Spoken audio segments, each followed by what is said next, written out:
Voy a contarte una historia tan misteriosa como poderosa. Una historia que desafía la lógica, la ciencia y hasta la misma muerte.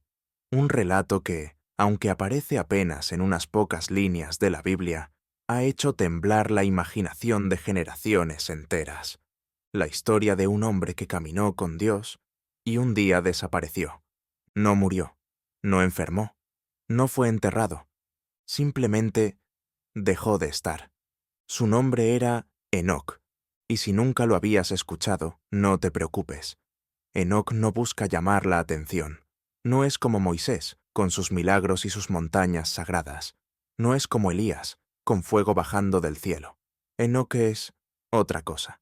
Silencioso, elusivo, profundo, como un secreto escondido en el tejido de la historia. Pero vayamos al principio. Enoc era el bisnieto de Adán, el séptimo desde la creación, y vivió en una época donde los hombres caminaban siglos sobre la tierra, no décadas, siglos. Pero aún así, su historia corta brilla más que otras largas. La Biblia dice, Enoc caminó con Dios y desapareció, porque Dios se lo llevó. Así. Sin más explicación. ¿Pero qué significa eso? ¿Qué clase de vida tiene un hombre que no muere? ¿Qué relación con Dios puede hacer que un cuerpo simplemente deje de estar? ¿Qué vio Enoc? ¿Qué supo? ¿Por qué él y no otro? Las respuestas no son fáciles, y quizás, por eso mismo, esta historia es tan fascinante, porque lo que se dice de Enoc es poco, pero lo que se intuye es inmenso. Para entender a Enoc, primero hay que mirar el mundo en el que vivió. No era un mundo tranquilo, no era un jardín, era una tierra que se alejaba de su creador, un mundo que comenzaba a pudrirse desde adentro, donde la violencia empezaba a brotar como maleza salvaje y el corazón humano ya no miraba al cielo, sino a sí mismo. Y en medio de ese panorama aparece Enoc, un hombre que decide caminar en dirección contraria. Mientras otros construyen ciudades, él construye una relación. Mientras otros levantan altares a sí mismos, él levanta el alma hacia lo alto. Camina con Dios. No lo visita de vez en cuando. No lo busca solo cuando lo necesita. Camina, día tras día, paso tras paso. Una relación tan íntima, tan constante, tan pura, que un día Dios dice, no necesitas morir, ven conmigo. Y Enoc se va, no en un carruaje de fuego, no en una tormenta, no con relámpagos ni truenos, solo se va. El texto lo dice como si no hiciera falta más detalle, porque cuando alguien camina tanto tiempo con Dios, lo único que queda por hacer es seguir caminando con Él más allá del velo de lo visible. Pero el silencio de la Biblia no es vacío, es provocación. Enoc no desaparece por azar. Su historia interrumpe el patrón. Todos los patriarcas mueren. Todos, menos él. Y eso es un mensaje. El mensaje es claro, aunque no se diga en voz alta. La muerte no tiene la última palabra. En un mundo donde todo termina en polvo, donde hasta los más justos se envejecen, se enferman, se apagan, Enoc rompe la regla, como si Dios, desde el principio, quisiera dejar una marca, una grieta en la lógica, una excepción que gritara al futuro, hay otro camino.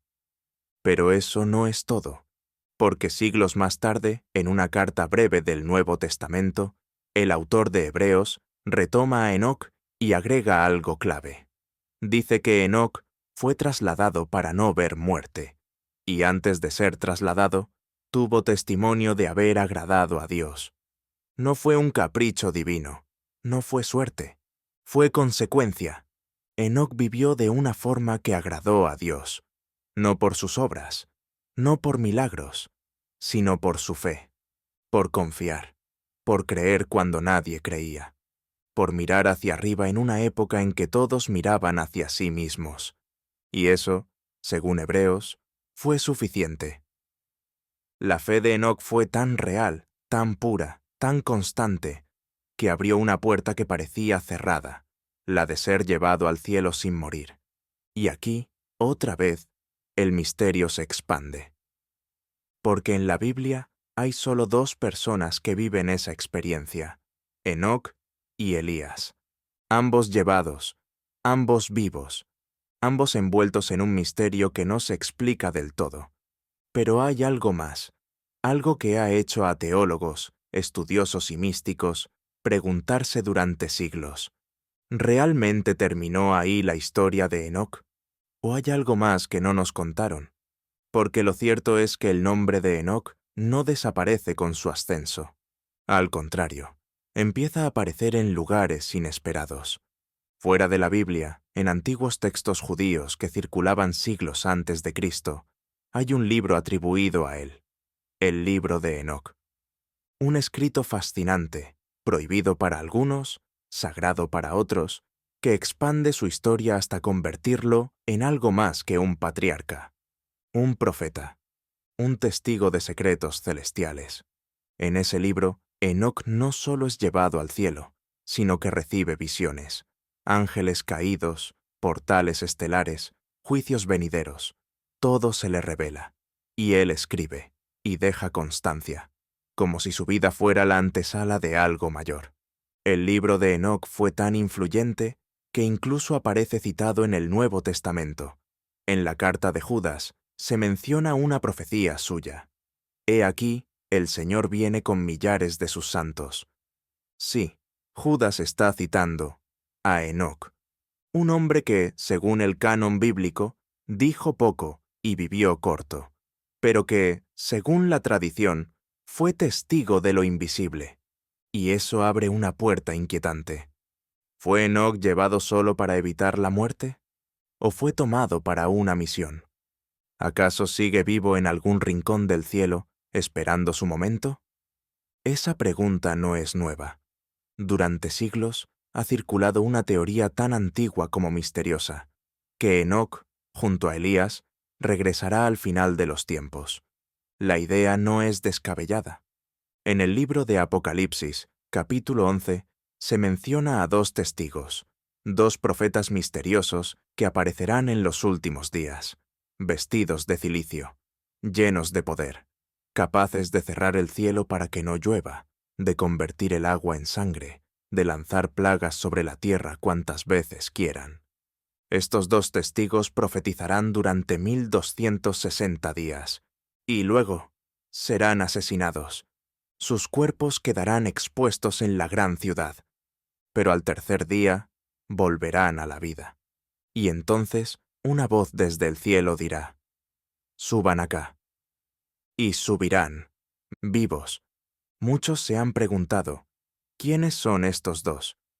La teoría más extendida entre los antiguos comentaristas era clara: Enoc y Elías. ¿Por qué? Porque ninguno de los dos murió. Y porque, según el libro de Hebreos, está establecido que los hombres mueran una sola vez. Si estos dos hombres fueron llevados sin ver la muerte, su destino aún no estaría completo. Volverán, no como símbolos, sino como testigos, no como leyendas, sino como profecía encarnada. Enoc, el que caminó con Dios, regresará a caminar entre hombres, para advertir, para proclamar, para cerrar el círculo de una historia que empezó mucho antes del diluvio, y que terminará justo antes del juicio final. Y cuando todo termine, cuando la última trompeta haya sonado, entonces sí, la historia de Enoc encontrará su cierre. Pero hasta que eso ocurra, Enoc sigue siendo un misterio abierto, un nombre escondido entre las genealogías, que de pronto brilla con una luz distinta, una vida breve, que desafía la muerte, un hombre sin tumba, que dejó una huella imborrable. Su historia no es solo para los curiosos ni para los estudiosos, es un mensaje, una advertencia suave, pero firme, una invitación a caminar distinto, porque si Enoc caminó con Dios, entonces se puede. No importa cuán oscuro esté el mundo, no importa cuánta gente se haya alejado, no importa que todo parezca ir en la dirección contraria. Enoc eligió otro rumbo, y no caminó solo. Cada paso suyo era compañía, cada día una conversación, cada noche un silencio compartido, hasta que ya no hubo más distancia entre el cielo y la tierra, hasta que el cielo lo llamó y la tierra lo soltó. Y eso cambia todo, porque si Enoc fue llevado, entonces no hay límites, ni para la fe, ni para la esperanza, ni para la vida. Y lo que empezó como una historia breve en medio del Génesis, se convierte en una promesa escondida en el tiempo. Una promesa que, quizás, todavía no ha terminado.